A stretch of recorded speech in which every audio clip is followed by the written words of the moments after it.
Sir, have you stood in front of a rock being thrown at you? Tell me something, sir. How many security forces people are in hospital right now?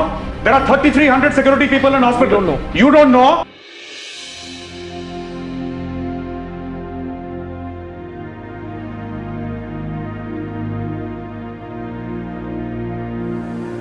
Every soldier has a human right. आपने कभी देखा है Kashmiri demonstrations में पत्थरबाजी हो रही है, Molotov cocktails फेंक रहे हैं, they are throwing an acid bottle on a soldier. You're trying to burn alive somebody and you're sending a kid to do it. In the pressure, some soldier will discharge his weapon, some soldier will shoot. It's natural. When he's surrounded by 2,000 people, he will shoot. Have you ever seen a man of 45, 50-year-old there? You'd never seen. You would have seen kids. You would have seen young teenagers. You will never see the old men. Why? Because the old men are wise. They're sitting in the safety of their homes. They're financing it.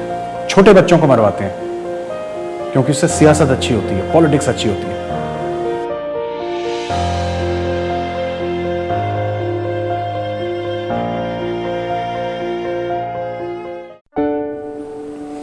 Yeah, I'm Major Gaurav Arya from 17 Kumaon Regiment. I had tried to go to NDA. I gave the papers also, the examinations for NDA, but at that point in time, parents were very keen that I should at least do college. And then they won't stop me from going into the army, and it was pretty much a trade-off with my parents.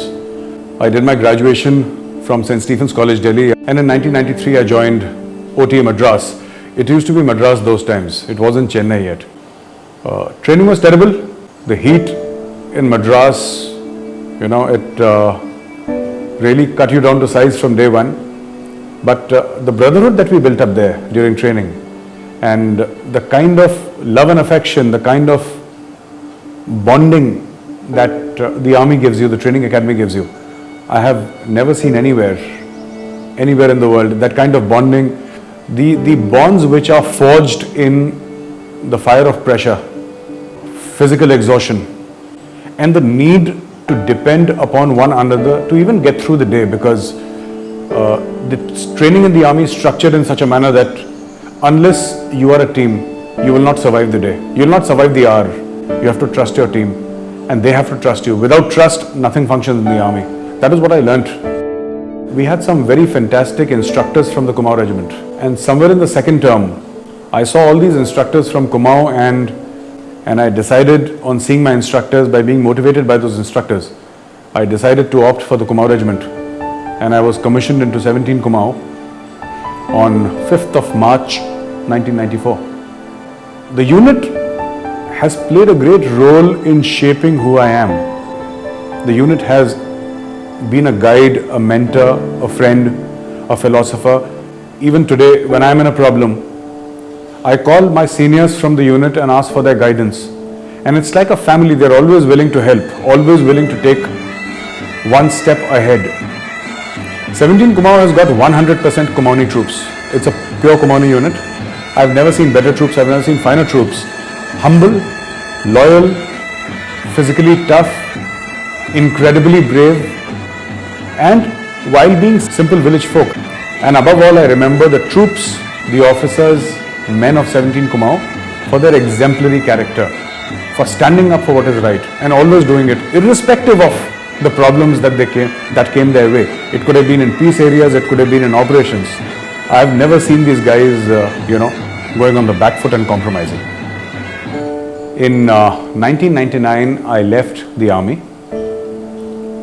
I had a small mishap and my lungs were impacted. I started off with, doing a small job, and grew up, picked up an MBA along the way.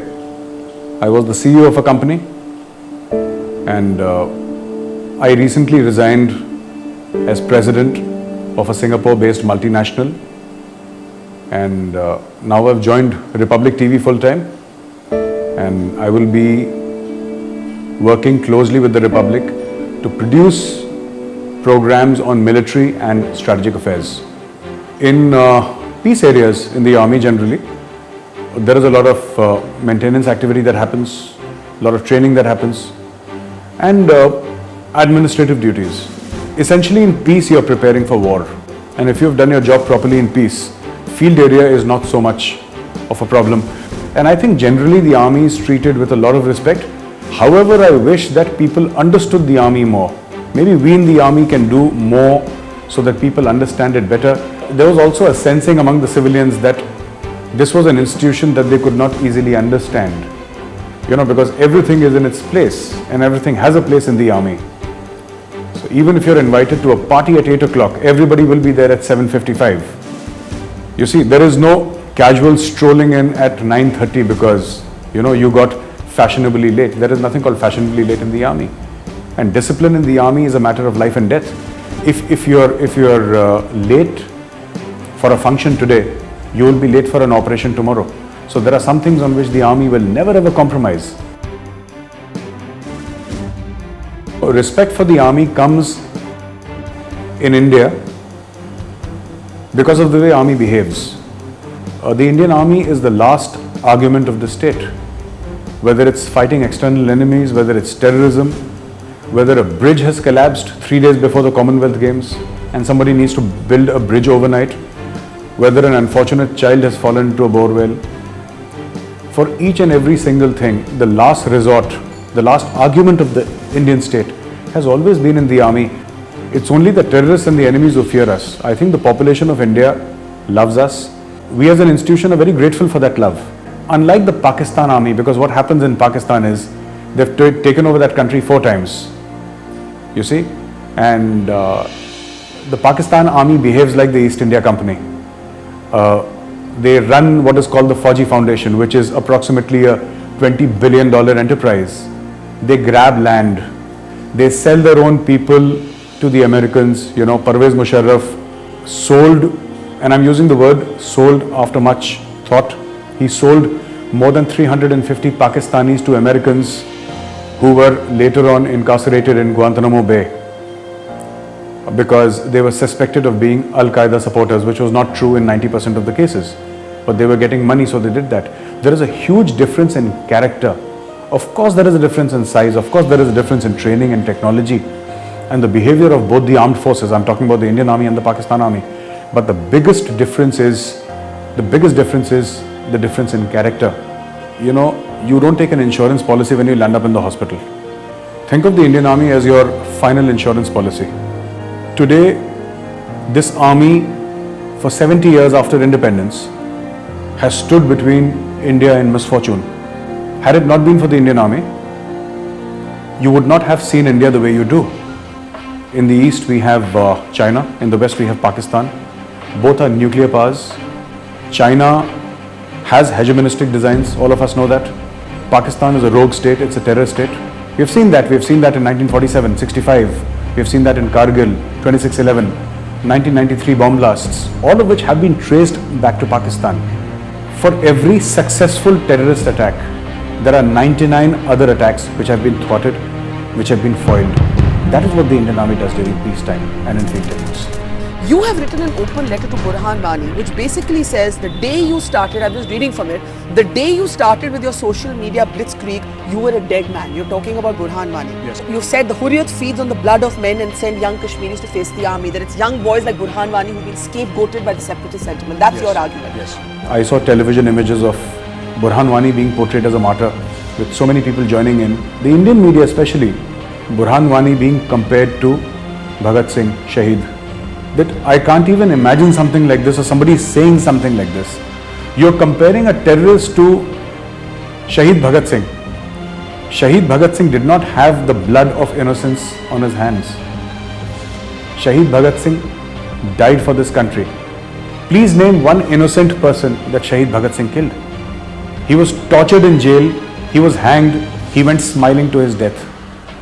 You're comparing a great personality like Bhagat Singh to a low-life terrorist like Burhan Wani, who from the safety of his Facebook account is encouraging people to ambush security forces, kill Indian Army. He has been photographed holding an AK-47 in the jungles of Kashmir. He was the designated head of Hizbul Mujahideen. We identify enemies of the state and we kill the enemies of the state. That is what the Indian Army does. Many people started speaking against the army. And that is the time when I said that in my own small, minuscule way, I was a nobody, I am a nobody. But yes, I'm an ex-army officer, and it is my duty to maybe give back. I can never fully give back, but maybe in a very, very small, minuscule way, repay the debt that I owe to this great institution, the Indian Army. And that is what I started doing. I started going on television shows, I started writing articles, I started giving lectures, and in every article, every lecture, every TV debate, I have tried my best to defend the Indian Army, all that the Army stands for, because I still believe, and it's true, that it's a moral army, and a moral army must be defended. I was on a debate with some leaders from JNU. They spoke about human rights violations in Kashmir. Yes, there are human rights violations in Kashmir. And why would we deny it? But so many people have been put in jail. So many people have been arrested. So many people have been punished. So many people have been court-martialed and cashiered. So, when the army knows there is a problem, the army takes immediate corrective measures. This is a story that needs to be told to people. People go back with a very wrong image of the army because a few selfish interests in this country. They have a habit of repeating the same thing again and again. They have been unfortunately given a platform by the mainstream media. They are popular on the social media, and they keep on repeating this narrative time and again. This narrative has to be countered. The Indian Army will not counter it because the Indian Army is busy in 10 other things. They have real work to do.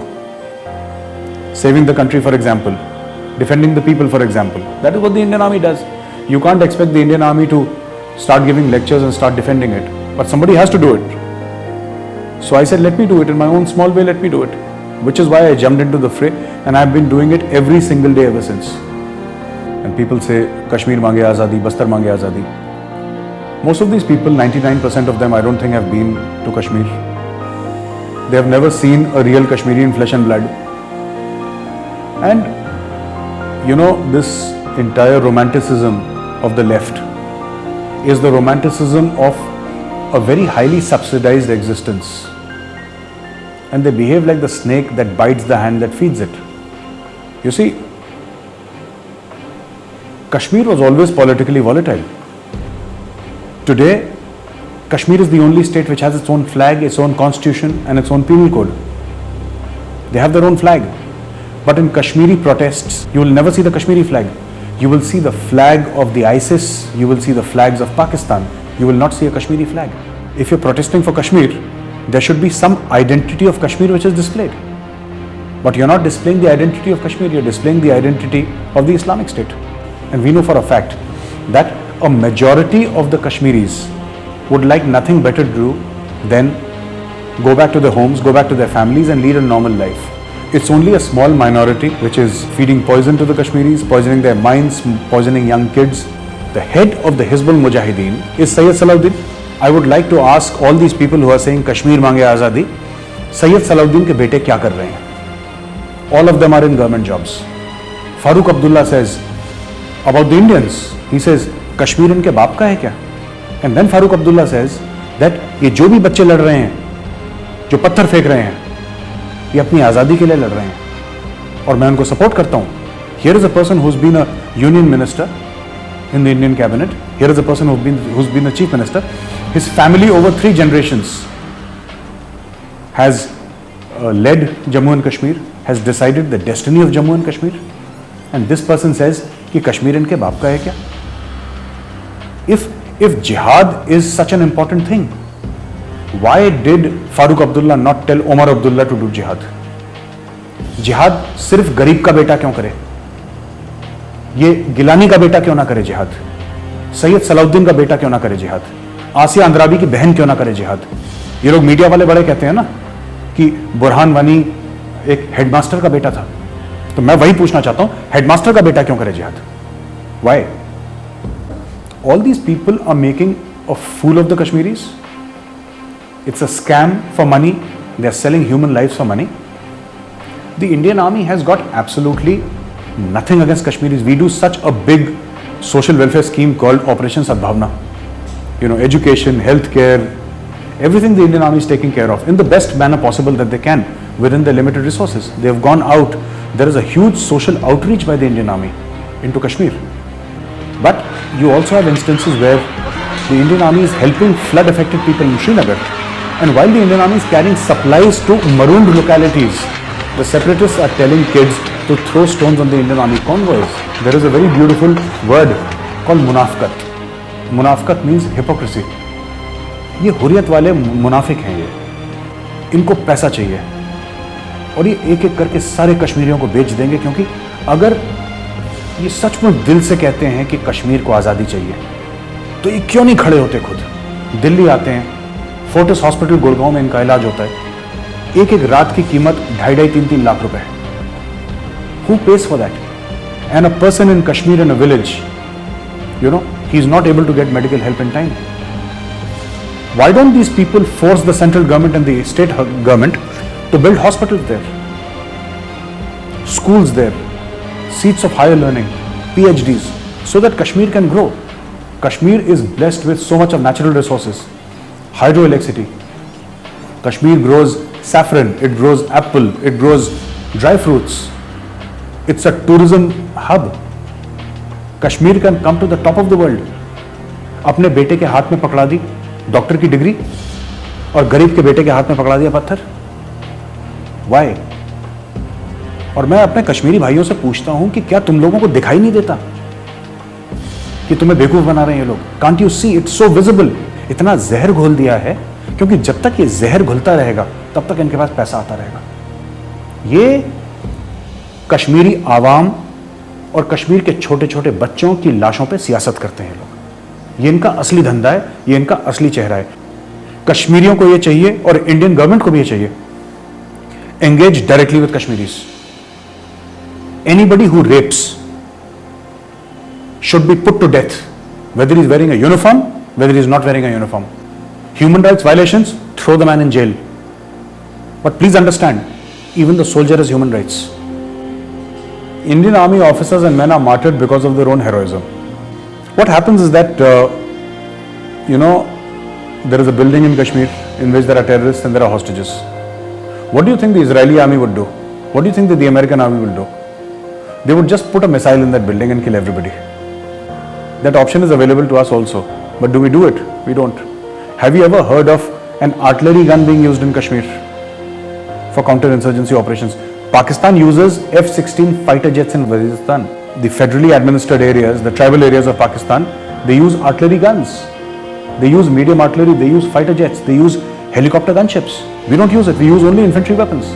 Why? Because we would like to minimize collateral damage. All these people who make these comments are people who have never seen one day of combat. They have never seen human blood. They have never seen somebody dear to them die violently in front of their eyes. So it's very easy to sit in your drawing room and make a comment. 527 brave hearts, they were martyred in Kargil. Why did they choose death? The Battle of Rizangla, 1962. 121 men died fighting 3,000 Chinese. And we owe our loyalty to the flag. We owe our loyalty to the Constitution of India. The army took away a lot from me in terms of blood, in terms of tears, in terms of sweat. It took away a part of my life, but it gave me 1,000 times more than what it took. There is a very famous Urdu शेर, couplet, which is शहीदों के बीच खड़ा होना आसान नहीं होता, जिसे हो इश्क हदीदी वही गर्दन कटाता है. Unless you love to an extreme, you will never embrace martyrdom, which is the core and the essence of the Indian Army, which people fail to realize.